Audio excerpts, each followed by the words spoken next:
Bonjour, bonsoir les amis, j'espère que vous allez bien, que vous êtes en forme. Alors je vais vous parler dans cette vidéo de plusieurs choses. Je vais vous parler tout d'abord du pétrole qui vient de battre son record historique depuis 2014. Je vais vous parler de l'inflation, de la hausse des taux et qui véritablement montre qu'il y a une peur par rapport à ce qui va se passer. Je vais vous parler également du fait que les marchés actuellement sont en train de baisser. Le Nasdaq est en train de perdre 2%. Alors, il y a eu un long week-end. Hier, les marchés étaient fermés. Mais là, le Nasdaq est en train de perdre 2%. Je vais vous parler également des prix du fret maritime qui sont en train de flamber. Donc, on va démarrer par le pétrole. Donc, vous voyez, le pétrole flambe à ses niveaux les plus élevés depuis 2014. Donc, niveaux les plus élevés, Goldman Sachs est en train de nous parler d'un pétrole à environ 100 dollars et donc ils ont augmenté bien évidemment leurs prévisions sur le dollar, mais on en avait déjà parlé. Vous voyez ici, donc ça c'est très très important, c'est le pétrole qui vient de casser un niveau historique depuis 2014.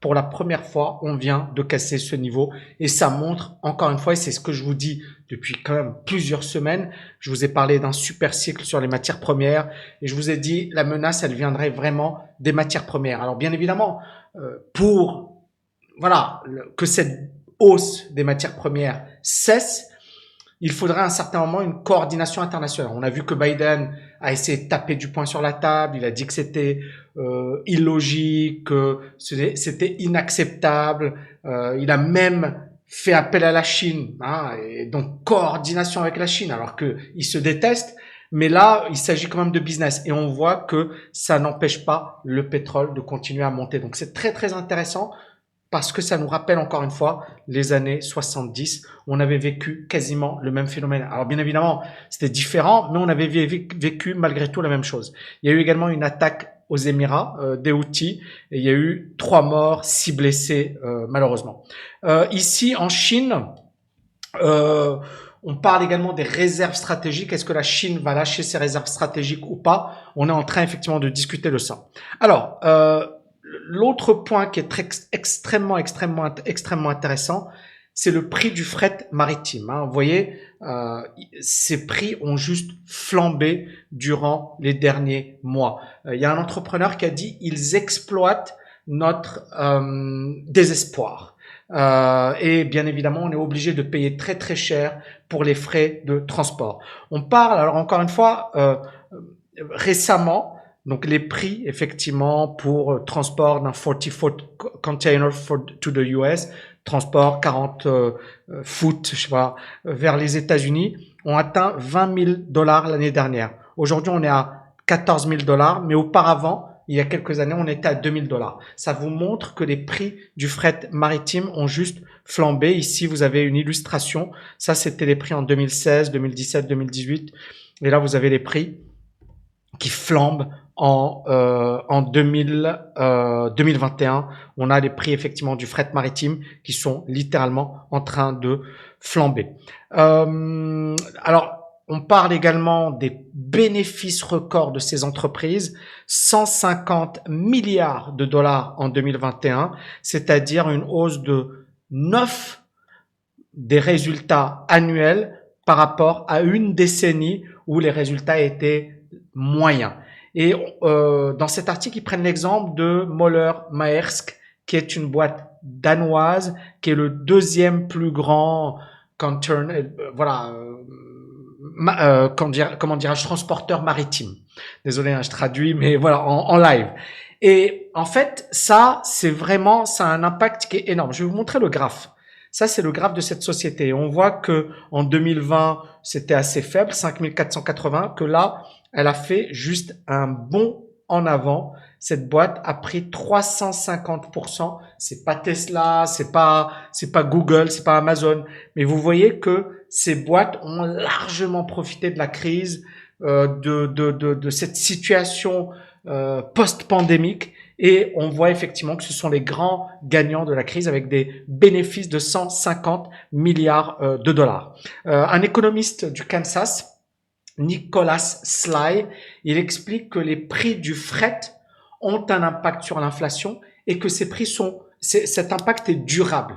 Et l'autre point qui est extrêmement important, c'est les prix à long terme. Vous savez, comme aujourd'hui, le prix du transport maritime est devenu très élevé, les boîtes se disent, OK, nous, on veut sécuriser à long terme. Donc, ils vont négocier avec ces boîtes de transport maritime des contrats à long terme. Le problème, encore une fois, c'est ça. China to Europe, ça c'est des prix, les contrats à long terme. Et on voit que les prix, par rapport à avant, on était en dessous des 2. Là, pour l'Europe, on est au-dessus des 8, on n'est pas loin des 10. Et pour les États-Unis, on est aux alentours des 5, la côte ouest américaine. Et on voit que les prix ont littéralement flambé et que ces compagnies sont en position de force. Pire, il y a beaucoup de personnes qui parlent que voilà, ce marché est un marché qui finalement abuse de sa position dominante et que ils travaillent pour leur compte. Alors on va pas, comment dirais-je, critiquer le fait que ils ont une situation exceptionnelle. Beaucoup de boîtes ont réalisé en 1 an les bénéfices qu'elles n'ont pas réalisés en 9 ans ou en 10 ans. Donc c'était vraiment une année exceptionnelle pour ces boîtes de transport maritime. Et beaucoup aujourd'hui sont en train de se plaindre et de considérer que c'est vraiment un abus et qu'il va falloir arrêter tout ça. Donc ça, c'est voilà, c'est très intéressant de comprendre le contexte dans lequel on est aujourd'hui.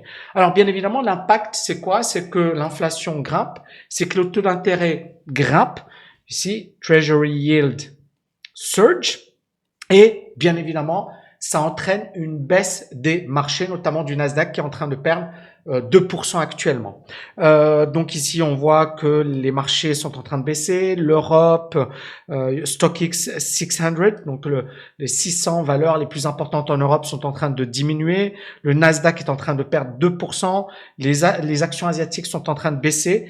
Et on voit, alors là, c'est exceptionnel, c'est que depuis,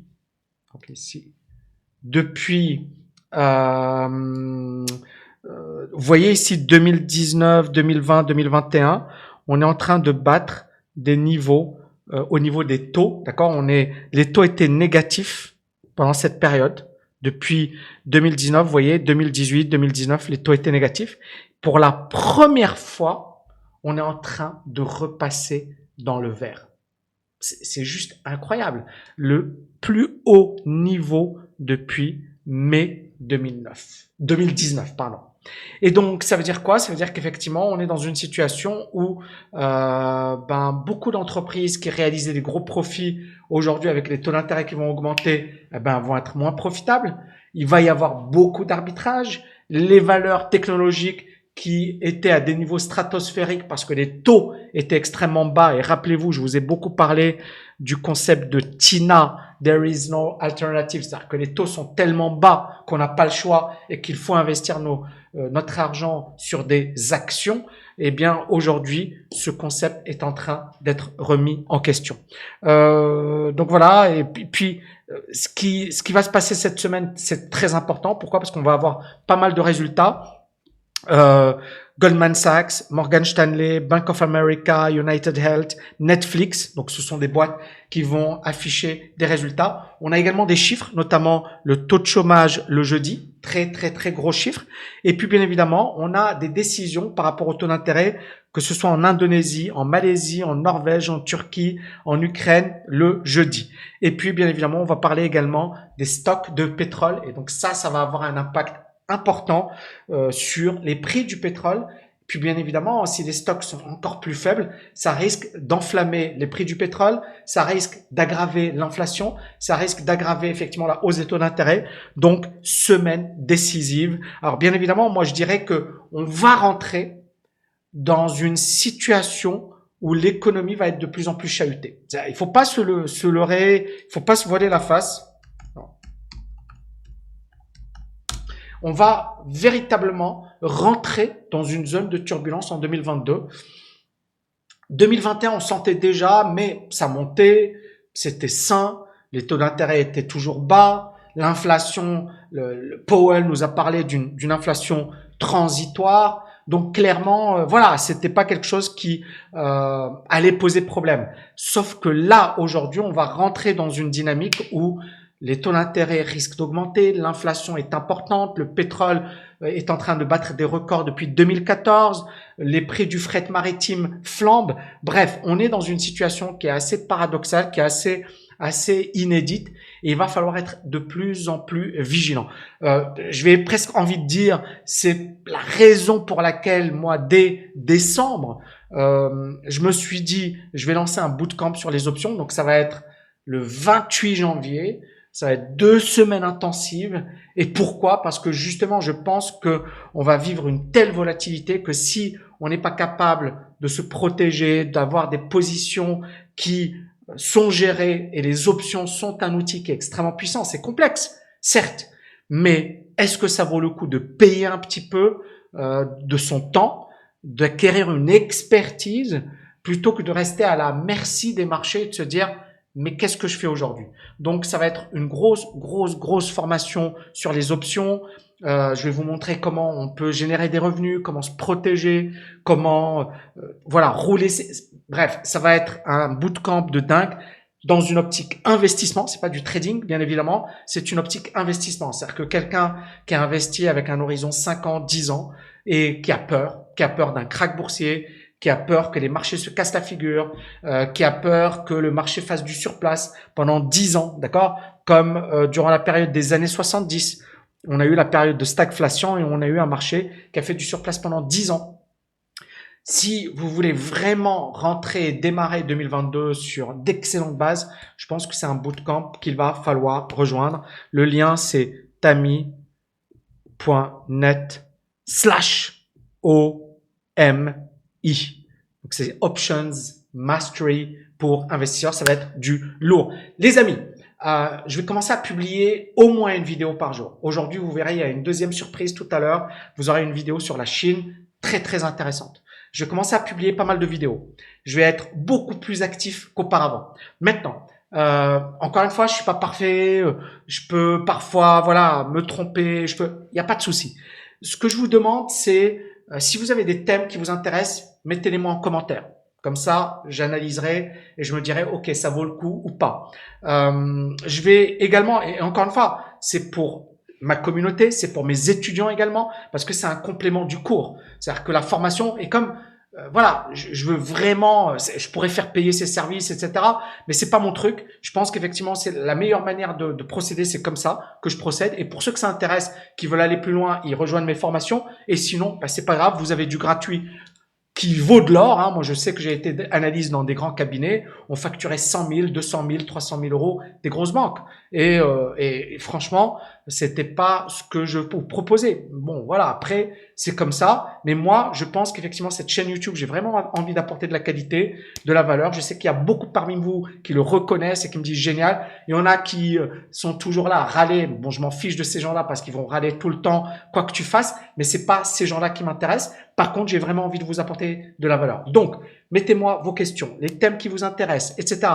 Et moi, encore une fois, mon challenge, alors peut-être le samedi, dimanche, je sais pas, mais mon challenge, c'est au moins une vidéo par jour, du lundi au vendredi. Quand si je suis malade ou si je suis en bootcamp ou, voilà, par exemple, le bootcamp, je sais pas si je vais publier beaucoup de vidéos. C'est normal parce que je serai totalement focus sur mes étudiants, mais j'essaierai de publier 2-3 vidéos. Mais voilà, si vous avez des questions, je suis à votre disposition. Moi, mon but, encore une fois, c'est de vous apporter de la valeur. N'oubliez pas de vous abonner, de liker, de partager. J'ai l'ambition de faire de cette chaîne, voilà, une chaîne qui va dépasser le million dans le domaine de l'économie et de la finance. Ce serait génial, ce serait magnifique. Je pense qu'on a un vrai besoin d'éducation financière dans le monde francophone. Je trouve que, et les chiffres que je vous ai partagés récemment, c'est juste aberrant. C'est-à-dire qu'il y a une culture de la finance qui est totalement absente dans le monde francophone, et j'espère que cette chaîne, à son petit niveau, va contribuer à éduquer les gens, à les éveiller, à leur montrer qu'il est important de se prendre en main, d'agir, mais également qui va vous permettre d'être plus prudent. Hein, je répète souvent les gars qui me disent « Ouais, je vais quitter mon job pour devenir trader », je leur dis « Arrêtez vos conneries ». C'est-à-dire que il faut vraiment considérer que qu'on parle d'investissement, qu'on parle trading, c'est des métiers très complexes, très techniques, très pointus.